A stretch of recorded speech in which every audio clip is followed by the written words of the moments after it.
they're starting to look dysfunctional. It's the best dysfunctional team I've seen. Do you think is that a word you would use to describe this team, this front office, dysfunctional? It's giving the appearance of being dysfunctional. And let's broaden the scope a little bit. They've had 2 crises in the offseason. The whole thing with Trey Lance looked very bad for the organization. Very bad.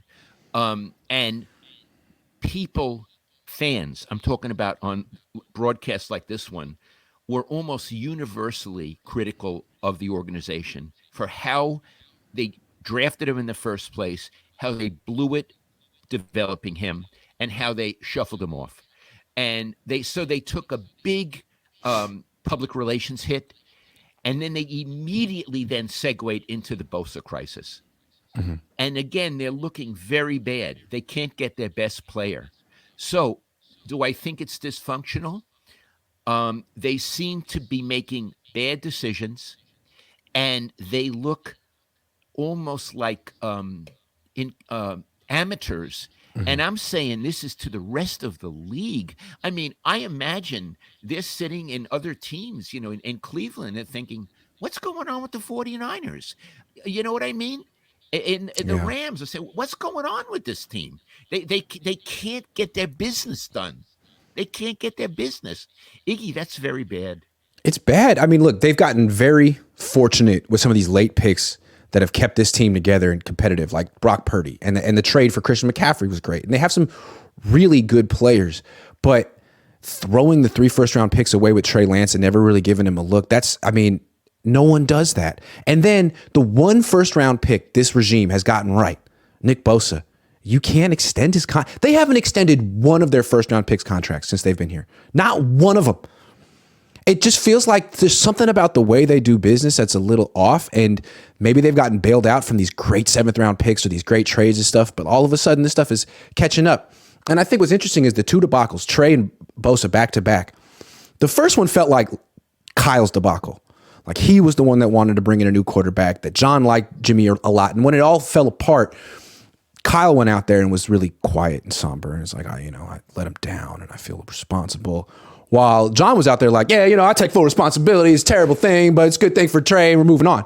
Now with Bosa, John's been the one like, this is really uncomfortable. I would have liked him in 3 weeks before the season starts. We really are proud that we don't do this with players. While Kyle's been the one real cavalier like, I expected this. Yeah, I saw this coming a mile away. It's like, what is going on in this front office? What, you expected it, but you don't like this. But you're contrite about Trey Lance, but you're kind of like, what? It seems like they're not on the same page, or I don't know. I agree. And also, let's come back to Kyle. Kyle said, I expected this.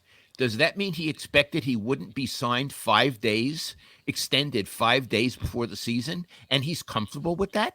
And maybe it could be 4 days or 3 days or no days. You know what I mean? He expected this. So if he expected that they would screw it up, does that make screwing it up right?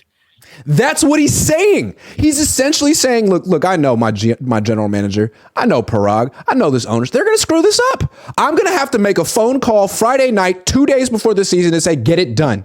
That's what's going to have to happen. Maybe that's what he was saying. I know they're going to mess this up. They almost messed it up with Trent Williams, and I had to save the day. Me.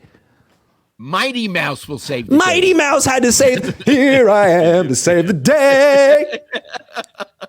That's Kyle. Maybe that's him. Yeah. Oh, yeah, I knew they were going to mess this up. I knew Bosa was going to get upset. I knew I was going to have to save. I'm just not going to do it. I'll do it at the very end. I don't feel like doing it yet. I'll do it later. Maybe that's Kyle. So, Iggy, it feels to us like it isn't a professional grade front office management. No. It may be. Now, listen, didn't one of them once say that in the old days it was like a lemonade stand? Yeah. Who said that? Parag.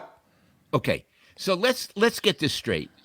When they won 5 Super Bowls and were the class of American sports, along with, say, the Yankees, or the Dodgers, that was a lemonade stand. Now, these guys have a full-service restaurant. It's Chez Panisse. They're Chez Panisse, and they can't get the food to the table. Right.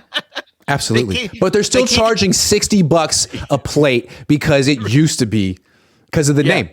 Yeah. Yeah, Absolutely. but they can't get the food to the table. The waiters don't wash their hands. You know what I mean? That's what it feels like. It does. I prefer the lemonade stand.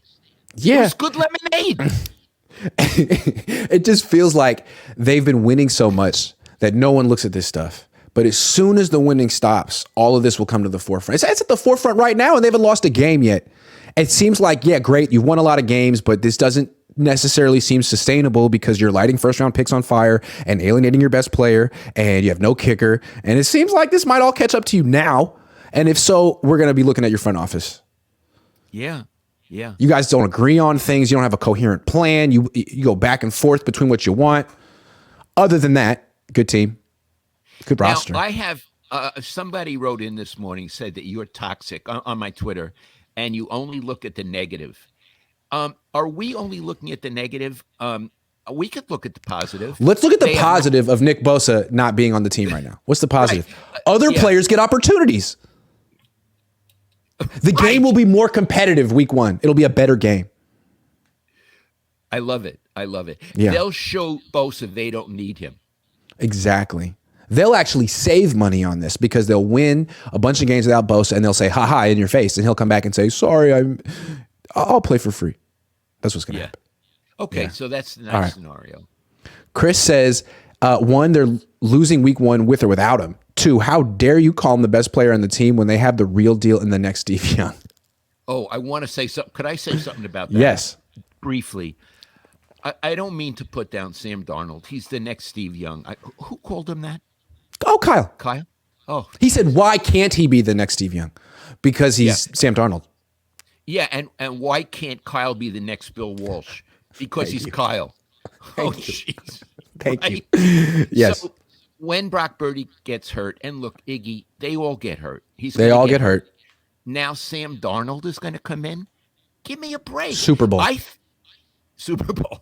I think they would have had a much better chance with Trey Lance than Darnold in real games. I do.